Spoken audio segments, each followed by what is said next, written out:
and that person kind of pooped out, and Lee took it on again. So for those of you who have been class dads or moms, you know what it means to do it 2 years in a row. It's unpleasant. And he did that. Well, I shouldn't say that, but it's just the amount of work.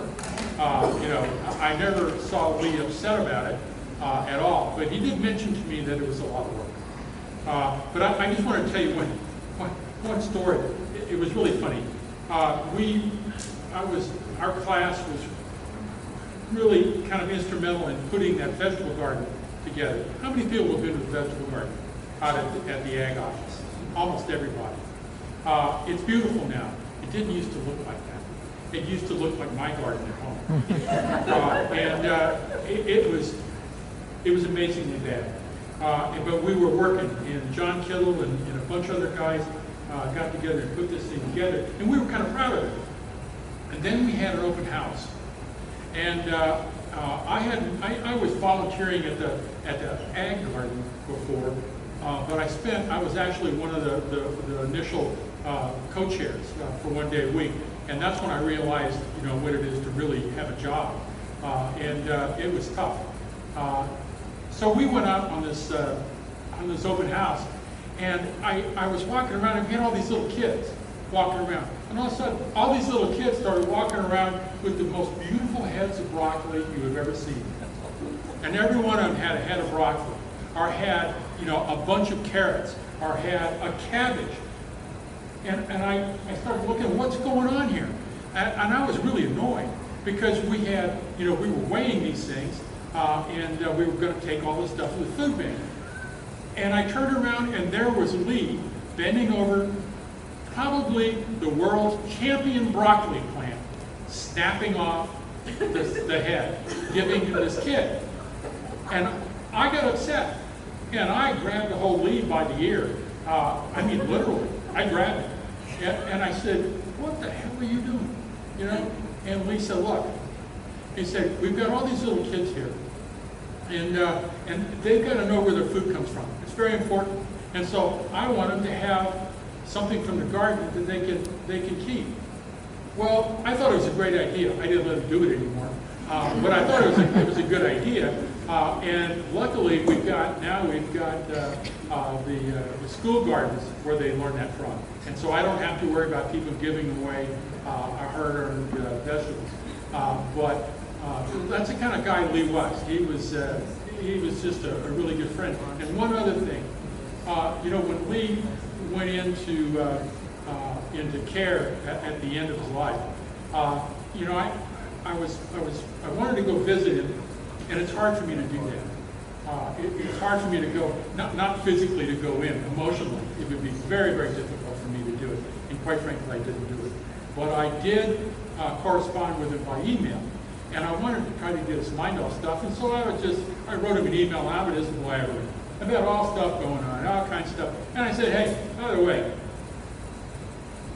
what do I need to do for my fall vegetable garden as far as tomatoes go? Well, I already kind of knew what I was going to do. But Lee took me seriously. And Lee sent me 4 or 5 separate emails with pictures that he had taken of me ruining that vegetable garden at the ag office, and reminded me that, in fact, I should do it right this time. And he told me the kinds of tomatoes to get, where to buy them, what to do with them. He said, don't put them in the ground, it's too hot. He said, put them in pots, pot them up, feed them really well. He said, Ron, I know what you're going to do. You're going to put them in tiny pots, and you're going to put them on the south side, you know, of your house, and you're going to cook them like you do every year. And he said, don't do that. He said, put them on the east side, make sure they get shade, put them in a big pot, water them almost every day. And so it gives me goosebumps because that's what I did. And I have to tell you, a week later he passed away. But he took all that time to go through his phone and pull these phones out, send me individually, you know, emails with these pictures, and then gave me detailed directions on what to do. So I'm really going to miss him, and I'm sure the rest of us will too. I have nothing more to say about you. Okay. So this one I think was just so special. At the end of Lee's life, you know, one person that I know, I'm sure all of you went to visit him. I very much appreciate it. But Maria spent an awful lot of time with Lee. She was there, you know, I think just about every day. And this is the best of the tomato plants. Okay, anyone who happens to know Lee Franzel and remembers, what was his favorite cherry tomato? Let's say it all together. Large red cherry.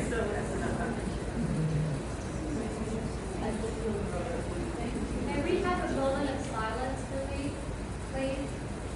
I would love that. I would love that.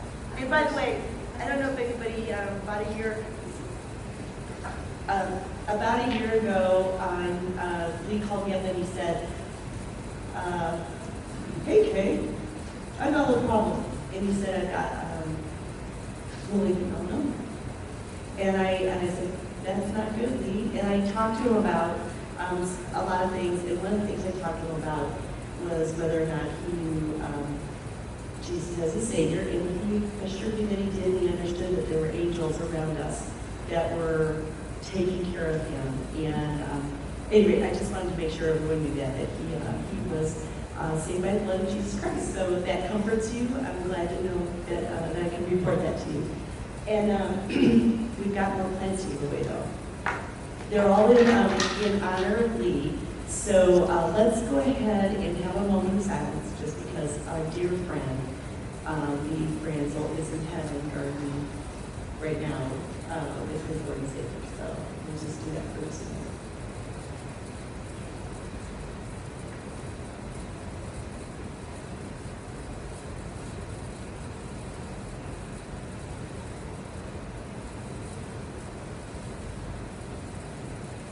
So I'm just going to say thank you to Lee Franzel. So we've got more plants to give away in honor of Lee, and they're all in the back, and I had to figure out how to do this. So Ron recommended that maybe we do... The Boulevardi, I call it Boulevardi Library Garden. Y'all know Lee was really instrumental in building that garden, planning, building it, working. It was always out there. And so that's what I did. So who is, what do we think? The volunteers there. Who are, everybody who's a volunteer at Mammon Garden, would you please raise your hand or stand up? Mammon Garden, if you're any kind of a volunteer. Okay. Claire.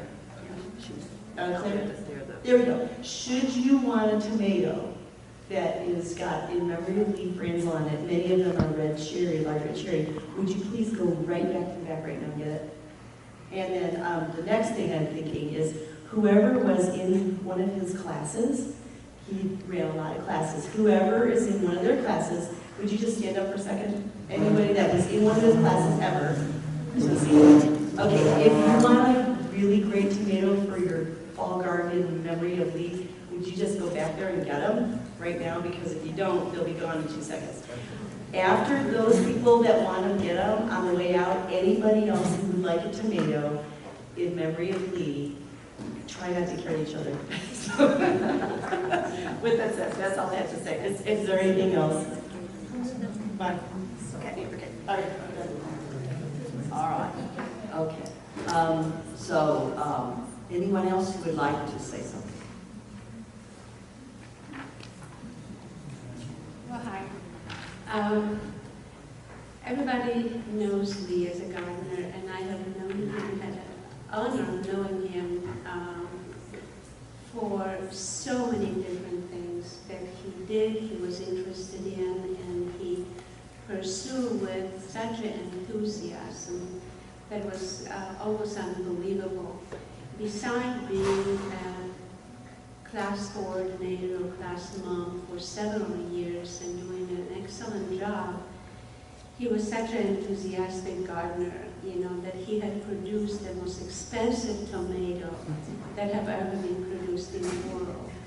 I know that everybody probably knows that he had been building his super duper beautiful garden, but because of the homeowners association, he had to put a wrought iron fence around it. So his tomatoes and his vegetables were really, really expensive. When you calculated the expense of the wrought iron fence around it. He always joked about it. So he was a teacher, conducted numerous classes, a lot of presentation, a lot of vegetable presentations, especially after he gained his advanced specialist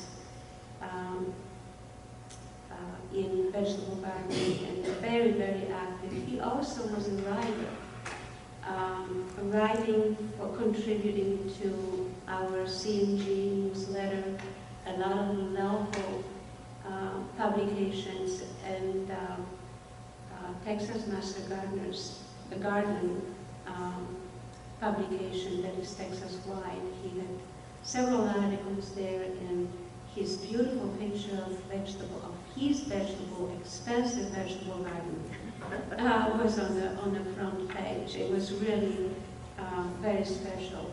Lee was also a linguist. He spoke fluent French and knew French history and French culture, was very proud of it and often spoke about it. And there are a few master gardeners that speak fluent French, and Lee was communicating with those.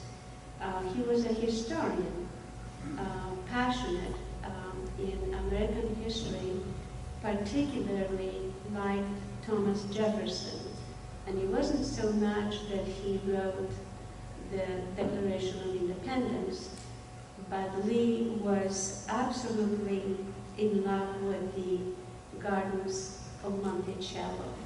He was there several years ago. He admired it, he studied it. He brought the handbooks and written diaries from it, and was very proud of it, and tried to imitate his record keeping after that.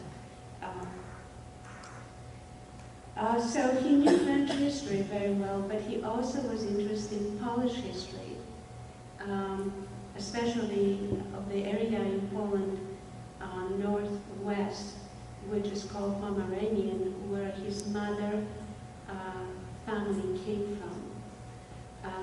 Has read several books about it, and we had a really lively conversation about history of Poland. He read things, but he really didn't read them. He studied them. He wrote notes. He knew every little detail of everything that was of interest of him. Very, very curious person, a learner of all things. He liked to call himself a citizen scientist, and that he really was, truly.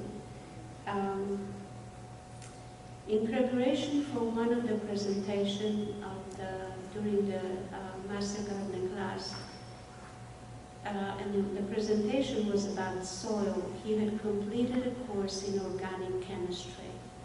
Now think about it. You know, it was a university level course of organic chemistry. Mind-blowing, right? I think that what I will remember about Lee the most is his engagement with people. You know, he was so interested in every single person that he met, and somehow was able to elicit all of the information about that person, and was very respectful of their accomplishments and very excited about it. He never forgotten anybody's name. This man remembered everybody that he met. Incredible. So he will be dearly missed.